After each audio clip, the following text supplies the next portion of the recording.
जब इंसानों की उम्र तकरीबन 40-45 के करीब होती है तो हमारे जिस्म में कुछ ख़ास तब्दीलियां हो रही होती हैं। औरतों में एक फ़ेज़ होता है जिसको मेनोपॉज़ कहते हैं, और उसी तरह से मर्दों में भी एक फ़ेज़ होता है जिसमें उनको एक ख़ास प्रॉब्लम होती है जिसको प्रोस्टेट की इनलार्जमेंट कहते हैं। यानी उनके अंदर जो प्रोस्टेट का ग्लैंड है, एक गदूद है, वो बढ़ना शुरू हो जाता है, जिसको मेडिकली हम BPH या बिनाइन प्रोस्टेट हाइपरप्लेसिया कहते हैं।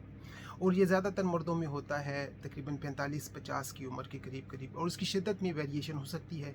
कुछ लोगों में प्रोस्टेट बड़ा होता है लेकिन उनको कोई साइन सिम्टम्स नहीं होते, कोई परेशानी नहीं होती, लेकिन कुछ यानी ख़वातीन ही की तरह जब मेनोपॉज़ का टाइम होता है तो कुछ को बिल्कुल नहीं पता चलता और कुछ की तकलीफ़ें बढ़ जाती हैं।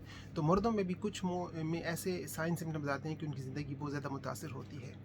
ख़ासकर मर्दों में प्रॉब्लम्स होती हैं कि उनको अचानक बैठे बिठाए छोटा पेशाब करने की ज़रूरत पड़ेगी, अर्जेंसी होगी, उनको बार बार टॉयलेट जाना पड़ता है।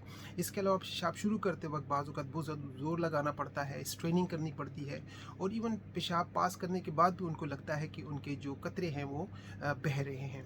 ख़ासकर रात के वक्त उनकी तकलीफ़ों में इजाफ़ा होना शुरू हो जाता है, और पेशाब करते वक्त उनको बहुत ज़्यादा दुश्वारियाँ होती हैं, और बाज़ औक़ात ये भी उनको लगता है कि वो टॉयलेट अटेंड करके आए हैं लेकिन अभी भी उनके ब्लैडर के अंदर, मसाने के अंदर थोड़ा सा पेशाब रह गया है, और इस वजह से वो बहुत ज़्यादा डिस्टर्ब होते हैं। उनके अंदर नाउमीदी, मायूसी और डर लगा रहता है, कहीं भी वो जाएंगे तो उनको अचानक पेशाब आएगा और आपको टॉयलेट यानी बार बार ढूंढना पड़ जाता है। उनकी नींद डिस्टर्ब होती है, उनके अंदर मायूसियों का एक समझें प्रॉब्लम आना शुरू हो जाते हैं। वो अब समझते हैं कि उनकी ज़िंदगी के अंदर कोई डिक्लाइन आना शुरू हो गया है, और साथ ही साथ उनकी जो इज़्दवाजी ज़िंदगी है वो भी मुतासर होना शुरू हो जाती है।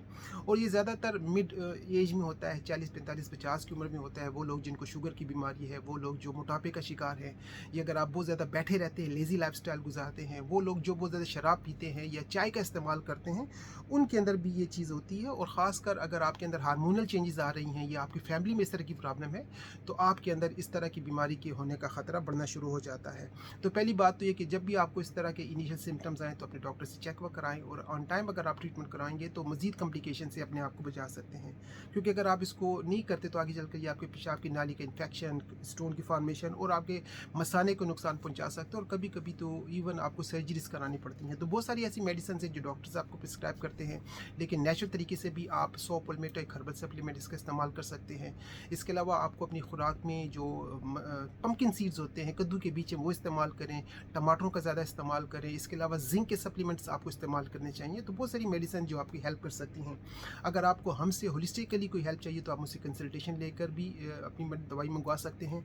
अदरवाइज़ कुछ ऐसी रेडीमेड हमारे पास दवाइयाँ हैं जो कि इलाज प्रोस्टेट को कम करने में आपकी मदद करती हैं, जिसमें इवन हर्बल सप्लीमेंट्स हैं, होम्योपैथिक कुछ मेडिसिन हैं, कुछ हमने खुद अपने लिए लोगों के पेशेंट्स की ज़रूरत के लिए जिंक के सप्लीमेंट्स बनाए हुए हैं। तो ये आप हमसे भी मंगवा सकते हैं। अपना बहुत ख्याल रखें। Take care, bye bye.